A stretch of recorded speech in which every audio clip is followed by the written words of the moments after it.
Good evening, all of you. As promised, I am back again. Myself, Rakhi Datta, a leadership and management coach from Bhagavad Gita and Mahabharata, a complete transformation of human psychology. So, as discussed and promised, today we are here to know about the chapter 4 in Bhagavad Gita. So, आज मैं आप लोगों को chapter 4 Bhagavad Gita का, जैसा मैंने कल promise किया था वैसा मैं आज आपको चैप्टर 4 के बारे में बताऊंगी. सो चैप्टर 4 में क्या है, चैप्टर 3 का एसेंस तो मैंने आपको कल बता दिया था किस तरह से था, अर्जुन को क्या कहा था श्री कृष्ण ने, correct. So now about chapter 4. In chapter 4 ये जितना भी ज्ञान उन्होंने नॉलेज और एक्शन के बारे में थर्ड चैप्टर में बताया, जैसे मैंने आप लोगों को कल डिस्कस किया था कि थर्ड चैप्टर में उन्होंने बताया कि how much valuable is the knowledge, जो नॉलेज के साथ में काम करते हैं, और दूसरा जो एक्शन ओरिएंटेड होते हैं, यानी इंटेलेक्चुअली एंड फिजिकली जो हम लोग काम करते हैं. So how important is your knowledge for your life and your action, that is जो फिजिकली हम लोग काम करते हैं वो कितना इंपॉर्टेंट है और वो कितना कॉम्प्लीमेंट्री है एक दूसरे को. सो लुकिंग इनटू दैट, आगे कृष्णा ये बोलने की कोशिश करता है 4th चैप्टर में अर्जुन को कि ये जो भी मैंने तुमको अभी तक बताया है, हमारे लिए वो 2nd एंड 3rd चैप्टर है, कृष्णा के लिए और अर्जुन के लिए वो है ज्ञान और कर्म के बारे में. उन्होंने उनको जो भी नॉलेज दिया, तो कृष्णा चाहते हैं कि उस पर ना अर्जुन का विश्वास कम नहीं होना चाहिए. He should not have any doubt about ज्ञान और कर्मा. तो इसके लिए कृष्णा क्या करते हैं, अभी हम लोगों को अगर किसी को किसी चीज़ पे विश्वास दिलाना हो तो हम क्या करते हैं कि for example if you want somebody to do something what you feel as right और maybe it is really good for that person, तो हम क्या करते हैं, हम उनको जो सलाह देते हैं उसके साथ साथ में हम लोग उनको एग्जाम्पल्स भी देते हैं कि देखो उसने भी ऐसा किया था तो आज उसका ये रिजल्ट आया है और तुम एक बार ट्राई करके देख लो, ये अगर नहीं अच्छा लगता है तो फिर बाद में बताना मुझे, but this is the decision which if you take would be correct for you. ऐसा हम लोगों को सजेशन देते हैं ना, फिर चाहे बच्चे हो या बड़े हो, उनको हम एक एग्जाम्पल के साथ में बताने की कोशिश करते हैं ताकि वो आप जो बोल रहे हैं उस चीज़ पे वो बिलीव करें, specially when you are telling the truth. Court में भी जब हम लोगों को सच बोलना होता है तो हमारा जो लॉयर है वो हमारे लिए लड़ता है. किस तरह से लड़ता है, सारे प्रूफ्स के साथ में लड़ता है, राइट, जज के सामने. और सारे जितने भी हमारे एक्सप्लेनेशंस है, जितने भी हमारे क्लैरिफिकेशंस है, जो भी हम कहना चाहते हैं, वो सारी चीज़ों को इकट्ठा करके वो हमसे सुन के फिर जब सामने जाके जज के सामने रखता है कि ये बंदा या ये बंदी जो भी बोल रही है वो सही है और इनके जो एक्शंस है वो सही है, उसका प्रूफ ये है. ठीक है, तो अभी अर्जुन को जो भी उन्होंने कर्म के बारे में या नॉलेज के बारे में बताया वो सही है, और उसके ऊपर उसका अर्जुन का कॉन्फिडेंस बढ़ाने के लिए कृष्ण ने अर्जुन को एक बहुत इंपॉर्टेंट बात कही जो आप लोगों के लिए भी जानना ज़रूरी है. आप लोग जानेंगे तो अच्छा भी लगेगा और ये आपके लिए नॉलेज इंक्रीमेंट भी होगा. और वो है कि कृष्ण अर्जुन को बोलता है कि मैंने तुमको ये प्रिस्टाइन नॉलेज, मतलब जो बहुत ही I mean biggest universal wisdom, जो विजडम और नॉलेज में पता है ना आपको डिफरेंस. नॉलेज जब हम कोई चीज़ को देख के या कोई चीज़ को सीख कर जो हम एक्वायर करते हैं मेंटली, वो होता है नॉलेज. बट नॉलेज को लेने के बाद सीनियोरिटी जब आती है, जैसे कोई भी चीज़ हम लाइफ में एक्सपीरियंस करते हैं उसके बाद में जब उम्र हो जाती है, या कोई भी चीज़ को एक बार एक्सपीरियंस करने के बाद में जो हमारे में एक डिसीजन मेकिंग स्किल आता है, हम हमारे में जो अच्छाई आती है उस चीज़ को लेके, उसके बाद में जो हम हमारा डिसीजंस को लेने की जो क्षमता रखते हैं वो हमारे विजडम के थ्रू रखते हैं. विजडम इन द सेंस जो सही ज्ञान हमारे में आता है, नॉट एनीथिंग. एक डीएनए चैनल देख लिया है या बीबीसी देख लिया, उससे कोई विजडम नहीं आता है. Wisdom comes specially through the true knowledge, through the scriptural knowledge. तो वो विजडम के ऊपर और कर्म के ऊपर अर्जुन को प्रूफ देने के लिए कृष्णा उनको ऐसा बोलते हैं कि मैं तुमको एक इतना बड़ा ज्ञान इसीलिए दे रहा हूँ क्योंकि तुम मेरे डिवोटी हो, नंबर 1, और दूसरा तुम मेरे फ्रेंड भी हो. अब अर्जुन और कृष्णा दोनों फ्रेंड भी थे ना, तो इसीलिए कृष्णा उसको बोल रहे हैं कि because you are my friend and you are my devotee, मैं आपको ये बता रहा हूँ. बहुत लोगों के दिमाग में ये सवाल आता है, इनफैक्ट मेरे को खुद को काफ़ी लोगों ने पूछा है कि कृष्णा ने अर्जुन को ही क्यों चुना गीता बोलने के लिए. तो ये बात का जवाब आज आपके पास में है. अगर आपके भी दिमाग में कभी ना कभी आया होगा, if you were ever interested to know about Bhagavad Gita, और कभी भी ये दिमाग में आया था या आपके सामने अगर कभी कोई ये सवाल करता है, तो आज आपके पास में जवाब है. आप उनको बोल सकते हैं। चैप्टर नंबर 4 खोल के देख लो, उसमें इनिशियल जो श्लोक है उसमें कृष्णा ने बोला है अर्जुन को कि मैं तुमको आज ये ज्ञान इसीलिए बता रहा हूँ, मैंने तुमको इसीलिए चुना because you are my devotee and you are my friend, not because only you are my friend, because you are my devotee. अब हम जिसके डिवोटी होते हैं उसका मतलब क्या होता है, जैसे हम कृष्णा के डिवोटी हैं या हम जिनको गुरु मानते हैं, हम उनको अपने आप को समर्पित करते हैं या वो जो भी बोलते हैं हम उनको मानते हैं, तो we trust being the devotee of that person. So that is why जब हम किसी के डिवोटी होते हैं तो हम उनकी बात को बिलीव करना हमारे लिए ज़्यादा आसान हो जाता है। इसीलिए कृष्णा बोल रहे हैं कि तुम मेरे दोस्त हो, सखा हो, साथ ही साथ में तुम मेरे डिवोटी भी हो, इसके लिए मैं आज तुमको ये ज्ञान दे रहा हूँ, क्योंकि जिस मोड़ पर आज जिंदगी के तुम खड़े हो उस मोड़ पे तुमको आज इस ज्ञान की बहुत ज़्यादा ज़रूरत है। एंड स्पेशली तुमको ये बताने के लिए कि ये वॉर तुम्हारे लिए करना एज अ क्षत्रिय कितना इम्पॉर्टेंट है, and in fact there is no other choice for you except conducting this war. इस चीज़ को बताने के लिए कृष्णा ने इतनी बड़ी गीता बताई, इतना सारा सब कुछ उनको सिखाया, बहुत सारे लेक्चर्स दिए। सो उसके बाद में वो अर्जुन को ये बोलते हैं कि one more thing I would like to tell you this is कि तुम पहले नहीं हो जिनको मैं ये ज्ञान बता रहा हूँ। ये भी आप लोगों के लिए नया है सुनने के लिए कि वो उनको बोलते हैं कि it is not you who is the first person जिसको मैं ये गीता बता रहा हूँ। अभी हम लोगों को भी यही लगता था शुरू में, आप लोगों को भी लगता ही है कि अर्जुन है, कुरुक्षेत्र का मैदान है या महाभारत है जब भगवद गीता बोला गया था। अब कृष्णा क्या बोल रहे हैं, he is giving one more secret कि तुम पहले नहीं हो जिसको मैं ये ज्ञान दे रहा हूँ या भगवद गीता बता रहा हूँ। इसके पहले मैंने ये बात सन गॉड जो है उनको मैंने बताया था, यानी सूर्यदेव को। सूर्यदेव ने मानु को बताया, मानु ब्रह्मा के पुत्र थे, वो बोलते हैं कि ओरिजिनेटर ऑफ द मैनकाइंड। ठीक है, सो बहुत ज़्यादा ज्ञान हो जाएगा, उस पर मैं नहीं जाऊंगी अभी। सो उन्होंने मानु को बताया, सूर्यदेव ने मानु को बताया, और मानु ने इक्ष्वाकु करके जो सबसे बड़े सबसे पहले राजा थे पृथ्वी के, उनको बताया। इस बात के पीछे अगर आप लोग थोड़ी देर, सिर्फ इसी बात पे अगर आप लोग थोड़ी देर सोचे ना, तो आप लोगों को पता चलेगा कि बहुत बड़ा secret in this line itself is hidden, specially for corporate people.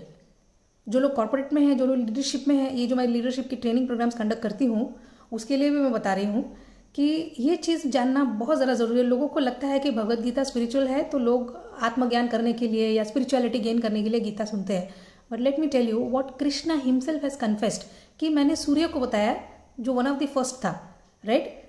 उसने मानु को बताया who is the originator of the mankind, और मानु ने सबसे पहले राजा जो थे पृथ्वी के, इक्ष्वाकु को बताया। अभी इसमें सोचने वाली बात यह है, अगर गहराई से हम चीज़ों के बारे में सोचे तो काफ़ी ज़िंदगी के मसले ऐसे ही हल हो जाते हैं। सो इसमें आपको गहराई से सोचने के लिए ये रीज़न है कि क्यों सूर्यदेव और क्यों बाद में मानु और क्यों इक्ष्वाकु, जनरल पब्लिक को क्यों नहीं बताया।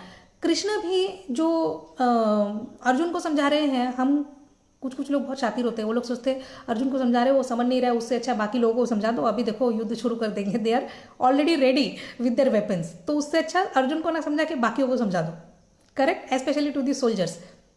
सो understand it is only the Arjun whom he has picked up for this knowledge, and earlier it was only the people, those who were first comers, those who were the top leaders.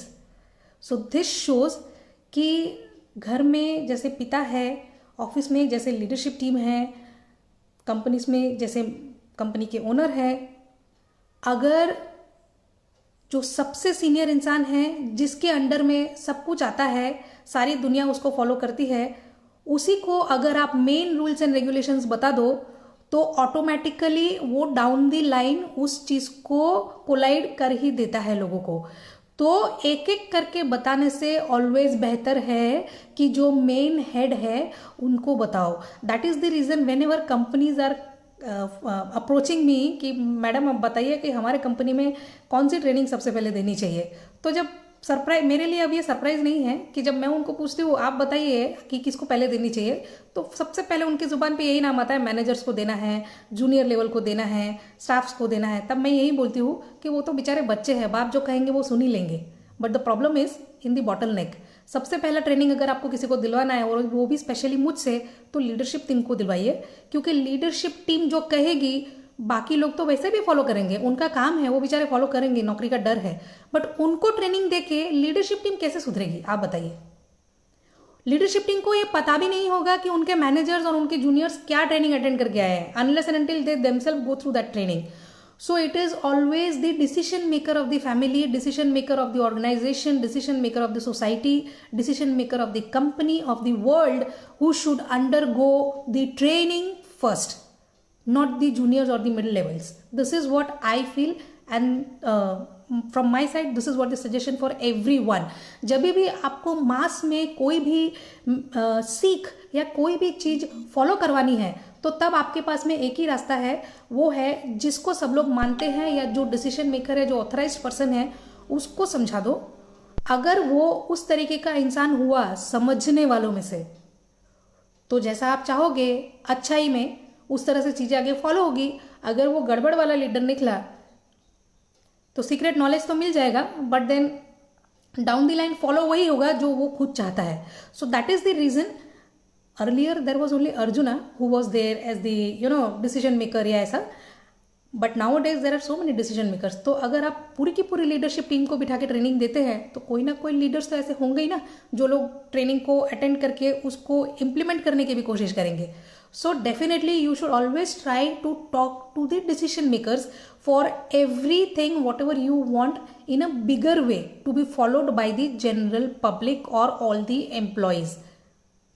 Okay अभी इस पे अर्जुन उनको ऐसा बोलता है कि ये कैसे मुमकिन हो सकता है कि आपने सूर्यदेव को पहले बताया। सूर्यदेव तो आपसे कितने सालों, मतलब ईयॉन्स, मतलब आप बोल सकते हो इतने सालों पहले वो आए जन्म, आपका जन्म मेरे सामने हुआ, आपकी माता श्री को मैंने देखा है, हम लोग बचपन में खेले भी हैं। आप बोल रहे हैं आपने सूर्यदेव को ज्ञान दिया है ये चीज़। वासुदेव, आप मुझे कंफ्यूज करने की पूरी तरह से कोशिश कर रहे हैं। आप प्लीज़ मुझे मेरी डायलेमा से बाहर निकालिए। बार बार मैं कंफ्यूज हो रहा हूँ आपकी बातों से, तो please tell me what is the truth. आप कैसे सूर्यदेव को जाके सिखा कर आए? अभी इसमें भी आपके लिए एक दूसरा नॉलेज ये है कि वो ऐसा बोल रहे हैं कृष्णा अभी उसके सामने, तुम्हें ऐसा लगता है कि मेरा जन्म अभी हुआ है, तुम्हें ऐसा लगता है कि तुम्हारा जन्म भी अभी हुआ है, बट यहां पर जितने भी लोग इस कुरुक्षेत्र के मैदान में खड़े हैं, यहां तक कि मैं और तुम भी, कोई भी ऐसा नहीं है जो इसके पहले, मतलब इस जन्म से पहले यहां नहीं था, और इस बार अगर मृत्यु हो जाती है तो इसके बाद में भी वो यहां नहीं होंगे। Everybody was already there earlier, currently they are there here, and in future also everyone would be there. How? That we will see in the next chapter. But ये अभी मैं आपको बता रही हूँ 4th chapter के हिसाब से कि ये सब लोग present थे. The only thing is I was always there, you were also always there. The difference between you and me is I remember all my births and my actions. You do not remember. इतना सा ही difference है और कुछ नहीं। तो अर्जुन वो surprised कि ऐसा कैसे हो सकता है कि आपका पहले जन्म, मतलब हम लोग सब पहले से थे और आपको याद है और मेरे को याद नहीं है, ये कैसे पॉसिबल हो सकता है। That time Shri Krishna says, जो सब लोगों को पता है, बहुत बार हमने सुना है, मजा आ जाएगा आपको ये सुन के। यदा यदा हि धर्मस्य ग्लानिर्भवति भारत अभ्युत्थानम अधर्मस्य तदात्मानं सृजाम्यहम्। जब जब रिचुअसनेस को बैन किया जाएगा, गलत गलत चीज़ें आएंगी, गलत गलत फॉर्जरीज, रेप केसेस, इतने सारे टेररिज्म और इतने सारे गलत हरकतें, औरत पे अत्याचार, ये सारी चीज़ें जब जब आएंगी, हर बार मैं जन्म लूँगा personally in the incarnation in the form of a human being. जो लोग मुझे ह्यूमन बीइंग के रूप में देख के मुझे एक इंसान ही समझते हैं और ये सोचते हैं कि मैं एक मैनिफेस्टेड फॉर्म हूँ। What is the meaning of manifestation? A word in a very much used word in Bhagavad Gita, कि मैनिफेस्टेशन का मतलब होता है कि जो चीज़ हमको सामने दिखता है और वो एक फॉर्म में क्रिएट होकर हमारे सामने आया है। तो वो ऐसा बोलने की भी कोशिश करते हैं कि जो कुछ लोग हैं, जो सिंपल लोग हैं इस दुनिया में, जिनको इतना ज़्यादा विजडम नहीं है, जिनको इतना ज़्यादा नॉलेज नहीं है, उनको ऐसा लगता है कि ये जो मेरा मैनिफेस्टेड फॉर्म है यही मेरी लिमिटेशन है। So what he wants to say is कि जब जब यहाँ अत्याचार होगा, यदा यदा ही धर्मस्य ग्लानिर्भवति भारत करके जब वो बोलते हैं तो वो ऐसा बोलने की कोशिश करते हैं, अब युद्धानम अधर्मस्य तदात्मानम सृजाम्यहम परित्राणाय साधूनां विनाशाय च दुष्कृताम धर्म संस्थापनार्थाय संभवामि युगे युगे। जब जब वापस से ये चीज होगा, हर बार मैं जन्म लूंगा, बार बार जन्म लूंगा। और किस लिए जन्म लूंगा? जब भी गलत होगा इस दुनिया में, मैं खुद स्वयं इस दुनिया में जन्म लूंगा और आके वो जो मिसडीड्स है, उन सारी मिसडीड्स को इस दुनिया से स्वाइप आउट करने के लिए मैं जन्म लूंगा। स्वाइप करके मैं फिर से चला जाऊंगा। सो कुछ लोग हैं जो उनका मैनिफेस्टेड फॉर्म देख के, यानी ये जो ह्यूमन फॉर्म है उसको देख के वो समझते हैं कि वो इनका लिमिटेशन है। Krishna is this form.